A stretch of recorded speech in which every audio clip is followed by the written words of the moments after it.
magpa-check up na kayo. Ako si Dr. Iska. Lahat ng may sakit, gagamutin ko. Dr. Iska! Dr. Iska! Tulong! Ano yun, Princess? Anong ipapagamot mo? Yung mga pusa ko po kasi na sumuningning tsaka si Kutingting. May sakit sila. Ipapacheck up ko po sana sa inyo. Halika rito. Titignan ko sila. Eto po sila, oh. Kawawa. Nangihina na. Mga kuting, huwag kayong malilikot, ha. I-check up ko lang kayo para malaman ko yung mga sakit nyo.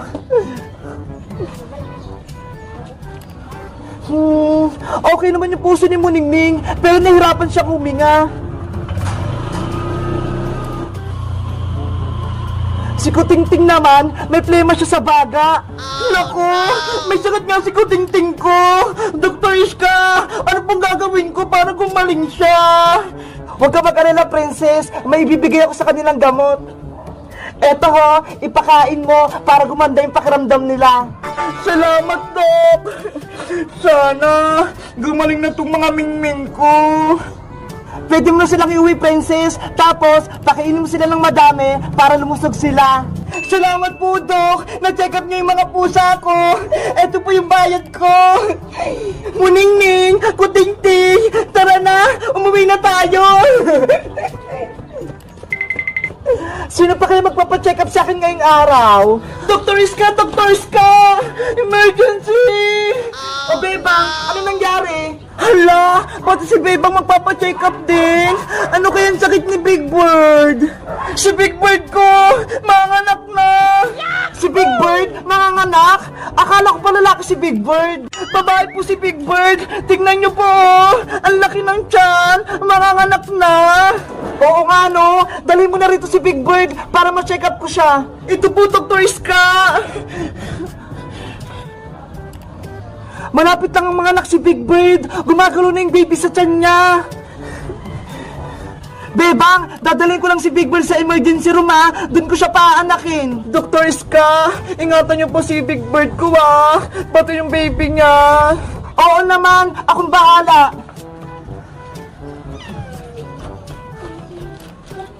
Sana okay lang si Big Bird. Big Bird, relax ka lang, ha, para hindi ka masaktan at makaanak ka ng maayos.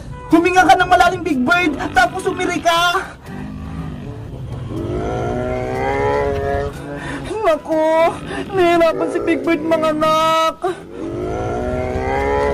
Big Bird, isa pa! Umiri ka pa ng malakas! Malapit ang lumabas yung baby mo! Ayun! Nanganak mo si Big Bird! Hala! Narinig ko nang iyak ng baby! Dr. Iska! Gusto ko na po makita yung baby ni Big Bird! Bebang! Eto na si Big Bird! Pati yung baby niya! Wow! Ang cute naman niya! Ang liit-liit! Kamukha ni Big Bird! Ang swerte mo, Bebang! Ang lusog ng baby ni Big Bird! Ang saya ko! Dalawa na yung kaalagaan ko! Alagaan mo mabuti si baby Big Bird, ha? Para lumaki siya kaagad! Opo, Dr. Iska! Alagaan ko kung mabuti si baby Big Bird! Bebang, may naisip ka na ba kung ano ang ipapangalan mo sa kanya? Wala pa po eh. Hindi pa po ako nakakaisip. Tulog na, baby Big Bird. Matulog ka na. La la la la la la la la. Ate Beba, si baby Big Bird, tulog na. Ang galing mo maghele. Huwag ka nang maingi, Emily. Baka magising pa siya. Ihiga mo na siya dito sa higaan para makatulog siya ng mahimbing. Baby Big Bird, matulog ka na ng mahimbing, ha? Wow! Ang cute-cute ni Baby Big Bird matulog. Katabi niya yung mama niya. Emily, ano kayang magandang pangalan sa anak ni Big Bird? Wala pa kasi akong naisip eh. Alam ko na, Ate Bebang, dahil ang cute-cute ni Baby Big Bird, ang ipapangalan natin sa kanya ay Cutie Bird. Cutie Bird? Ang ganda ng pangalan. Ang galing mo, Emily. Cutie Bird, Cutie Bird. Ang cute-cute mo. Naku, umiiyak si Cutie Bird. Nagising siya. Na na na na na na na na na. Ayaw pa rin yung tumigil. Ate Bebang, baka nagugutom naman si Cutie Bird. Baka gusto niyang uminom ng gatas. Oo nga no. Sige, titimplan ko muna siya ng gatas. Ikaw muna magheli sa kanya, Emily. Cutie Bird, huwag ka nang umiyak. Magtitimpla lang ng gatas si Ate Bebang. La la la. Ang hirap pala mag-alaga ng baby. Kailangan pang magtimpla ng gatas. Ano kaya yung una ko ilalagay dito sa bote? Gatas ba o tubig? Bahala na nga.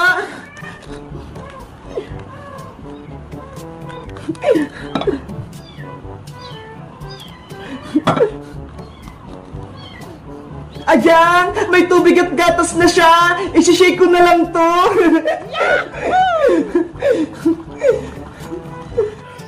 Ate Bebang! Si Cutie Bird! Ayaw niyang tumigil sa pag-iyak!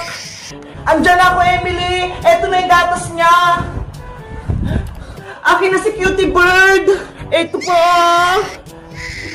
Cutie Bird! Eto na yung gatas mo!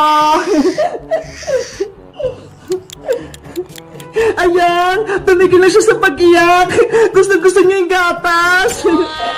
Ang galing mo, Ate Bebang! Ikaw na talaga yung magaling na lola ni Cutie Bird! Hala! Lola na ako! Oo, kasi ayun yung anak ni Big Bird, kaya ikaw yung lola ni Cutie Bird! Oo nga, no? Lola na pala ako! Bebang! Bebang! Tulungan mo ako! Ano yun, Princess? Gabing-gabi na ha!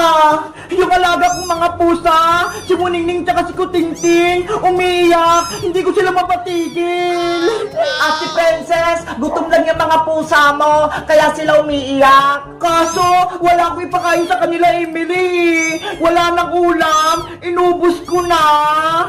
Princess, dapat meron kong nakahandang pagkain o kaya gatas. Tignan mo nga to si Cutie Bird, oh. Laging nagdidede. Ay, may dede si Baby Big Bird. Bebang, pera mo ko ng gatas niya, ha? Hoy, Princess, may Cutie Bird dyan. Huwag mong kunin. Sagit lang, Bebang. Patiteng ko lang yung mga alaga ko para hindi sila umiyak. Muningning, Kutingting, dumedi na kaya. Ayun tuloy, si Cutie Bird na yung umiiyak. Princess, akin na yan. Bukas ko na lang ito ibabalik, Bebang, kapag wala ng laman.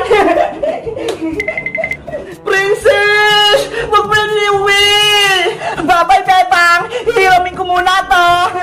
Oh, no. Pasaway talaga si Princess. Pinaiyak na si Cutie Bird ko. Ano ba yun sa Ate Princess? Nag-aalaga siya ng pusa, tapos wala siyang ipapakain. Yahoo! Narinig ko si Cutie Bird ko! Hindi siya umiiyak! Pagkatapos mong maligo, gagala tayo sa kalsada, ha? Para mainitan ka! Ate Pepang! Eto na yung stroller ni Cutie Bird, oh! Dito mo siya ilalagay kapag kumala kayo! Wow! Ang ganda naman yun, Emily! Stroller! Hindi na ako mahihirapang magbuhat kay Cutie Bird! Ito yung gamit ko nung baby pa ako. Buti na lang naitabi namin. Cutie Bird, tama na yung pagliligo mo. Magpapaaro na tayo sa labas. Ito yung tuwalya niya, Ate Bebang. Salamat, Emily. Ayan! Ang bango mo na, Cutie Bird! Ate Pepang, tapos na tayo! Ilagay mo na si Cutie Bird dito! Okay, let's go!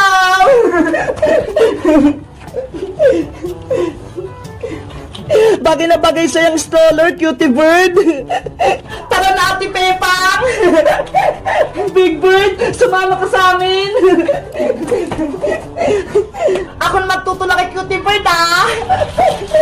Okay, basta, dahan-dahan ka lang, Emily, ah, para hindi mahulog si Baby Big Bird. Opo, Ate Pepang!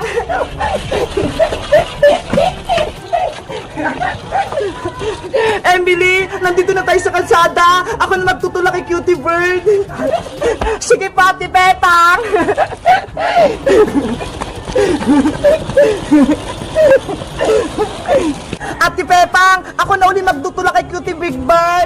Okay, ikaw naman, Emily.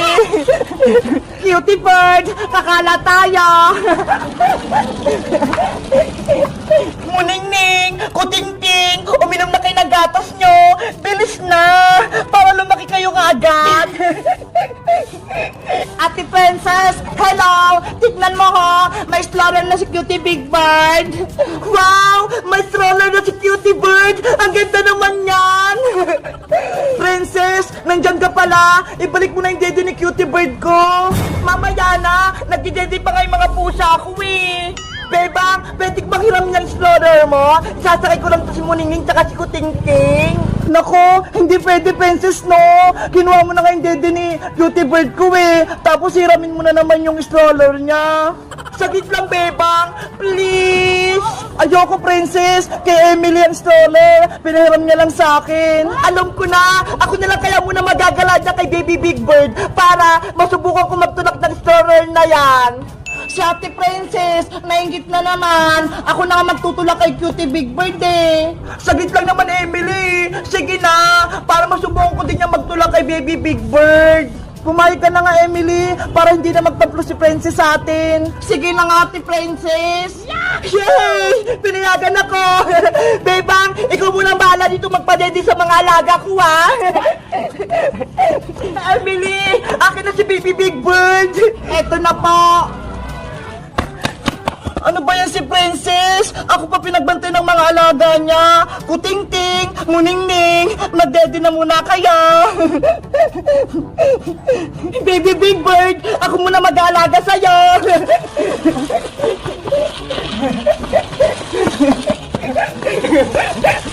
Princess, magdandaan ka naman. Baka mahulog si Cutie Bird ko. Cutie Bird, kumapit ka na ng mabuti ha, para hindi ka mahulog. Nandito tayo sa taas. Ready, get set, go! Ah! Natapilok ako! Nako, nabitawan natin Princess yung stroller. Nandun pa naman si Cutie Bird. Beba, tulong! Si Cutie Bird gumulog! Oh no! Cutie Bird ko!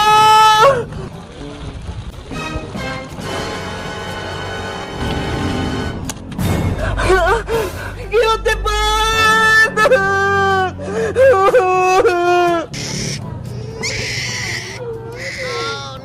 Kawawa naman si Cutie Bird! Gumulong-gulong! Cutie Bird ko! Ang dami mong sugat! Okay ka lang ba? Kawawa naman si Cutie Bird, Ate Beba! Nadisgrasya siya! Anong gagawin natin, Emily? Kailangan magamuntasan yung sugat ni Cutie Bird! Dalhin mo siya dito sa loob, Ate Beba, para magamot natin siya! Cutie Bird, huwag ka mag-alala! Papagalingin ka namin!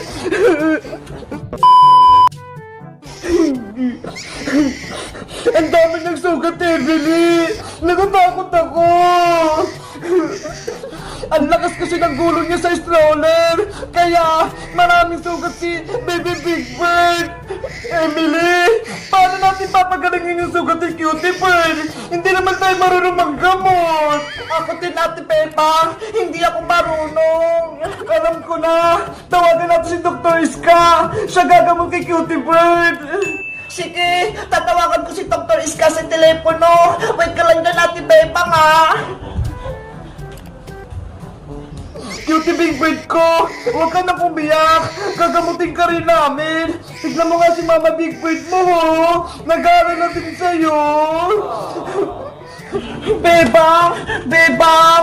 Kamusta na si Baby Big Bird? Pumunta ka pa talaga dito, Princess! Ikaw nga may kasalanan kung bakit na-disgrasya si Baby Big Bird ko!